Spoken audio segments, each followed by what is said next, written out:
Continuamos nuestro estudio del Sermón del Monte. Estamos llegando ya al final del sermón y al final de la sección principal, que es la justicia del reino. Nos toca ahora ya el capítulo 7 y los primeros 6 versículos. Recordemos, la justicia mayor, ese es el tema. La justicia del reino, una justicia mayor que la de los escribas y los fariseos. Y ya se ha visto la justicia mayor en diferentes aspectos. La ley, oíste que fue dicho, pero yo os digo, las prácticas religiosas, los bienes materiales, y los tesoros y la ansiedad. Y ahora el tema de las críticas o el juzgar a los demás, la justicia mayor en relación con el tema del juicio hacia los demás. Aquí Jesús continúa su enseñanza con una enseñanza sobre la práctica de juzgar a los demás. La justicia mayor que Jesús espera de sus discípulos se va a exponer aquí con el tema del juicio a los demás. El sermón a estas alturas está especificando algunos problemas en las relaciones personales entre los discípulos. Este pasaje lo muestra. Y entre los discípulos y los enemigos del reino. Los primeros 5 versículos sería una cuestión de entre discípulos y el versículo 6 sería entre discípulos y enemigos del reino.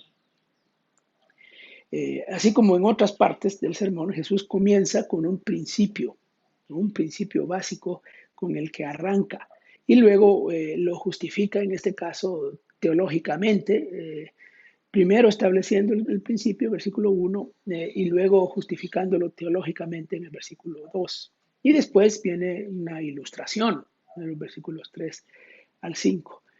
Y el versículo 6 parece como que está fuera de lugar, pero en realidad trata otra relación, que es de los discípulos con los enemigos. El juicio.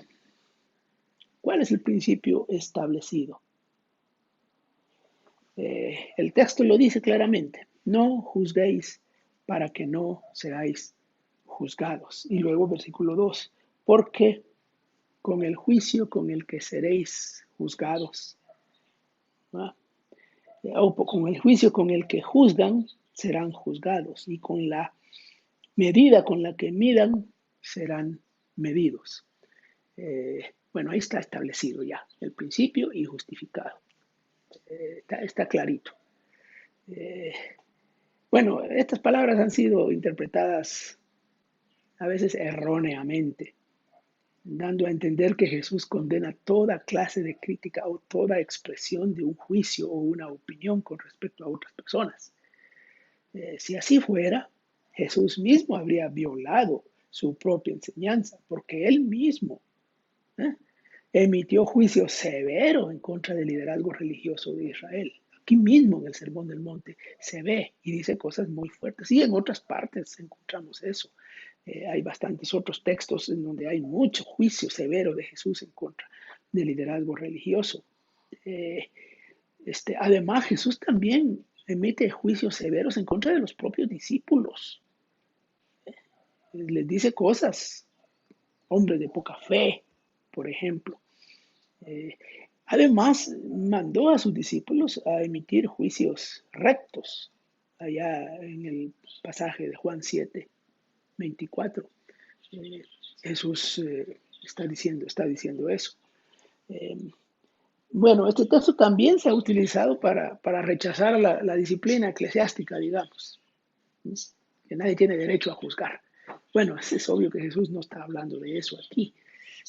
Hay otros pasajes bíblicos en el propio Mateo, Mateo capítulo 18, por ejemplo, donde se habla y se regula específicamente ese tema de disciplina eclesiástica o comunitaria, si queremos llamarlo. ¿De qué se trata entonces el juicio? Eso es lo que explica precisamente Jesús después en los versículos siguientes. Jesús condena el espíritu de censura, el juicio áspero, el justificarse a sí mismo, juzgando a los demás. El juicio sin misericordia, sin amor, como lo enseña el pasaje paralelo allá en Lucas capítulo 6. El verbo no juzguéis tiene aquí la misma fuerza que tiene en los otros verbos que se han expresado en forma negativa y presente en la sección anterior que vimos. No os hagáis tesoros, no os afanéis. Dejen de juzgar, esa es la idea. Los discípulos están haciendo eso, lo hacen. Y Jesús les dice ya, paren, dejen de juzgar así, de esa manera. Bueno, la razón es que vamos a ser pagados con la misma moneda con la que nosotros estamos juzgando a los demás. Eh, una cita de John Stott, de su libro sobre el Sermón del Monte, voy a leerla. El mandato no juzguéis no es una prescripción a ser ciegos, sino más bien una exhortación a ser magnánimos. Jesús no nos dice que dejemos de ser hombres o seres humanos al suspender nuestros poderes críticos que nos distinguen de los animales, sino que renunciemos a la ambición presuntuosa de ser Dios al colocarnos en alto como jueces. Ese es el punto aquí. Y es tan sutil esa tentación que no nos damos cuenta. ¿Cuántas veces no hemos jugado el papel de Dios, juzgando a los demás, emitiendo juicios severos?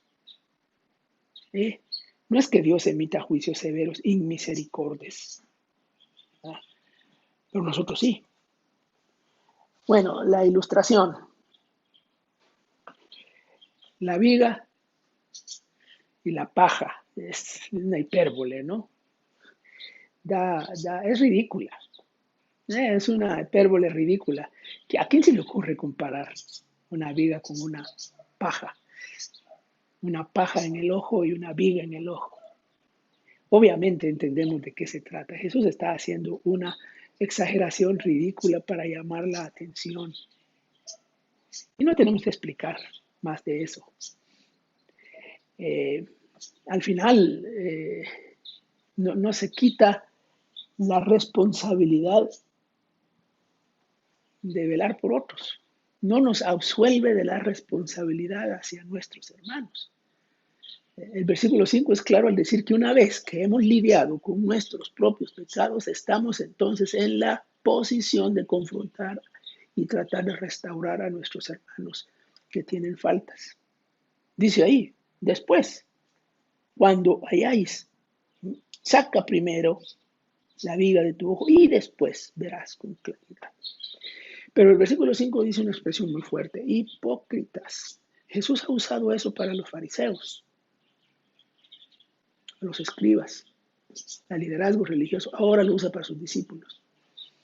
El que hace eso, que juzga de esa manera, es un hipócrita. Vaya, es algo fuerte, ¿no? Bueno, y el versículo 6 realmente es un versículo enigmático. Voy a decir muy poco sobre eso. ¿Qué hacemos con los enemigos? Pero estos son enemigos empedernidos.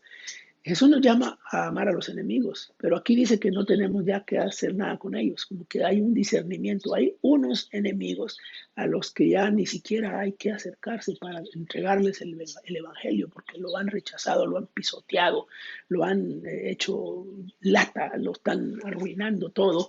Entonces hay que ejercer cierto discernimiento. Son enemigos empedernidos, enemigos del evangelio y enemigos de los discípulos del Señor. Como que hay que dejarlos en manos del Señor, pues. Es una lección muy fuerte, pero parece ser que eso es lo que enseña ese versículo 6. Bueno, paramos ahí y seguiremos después.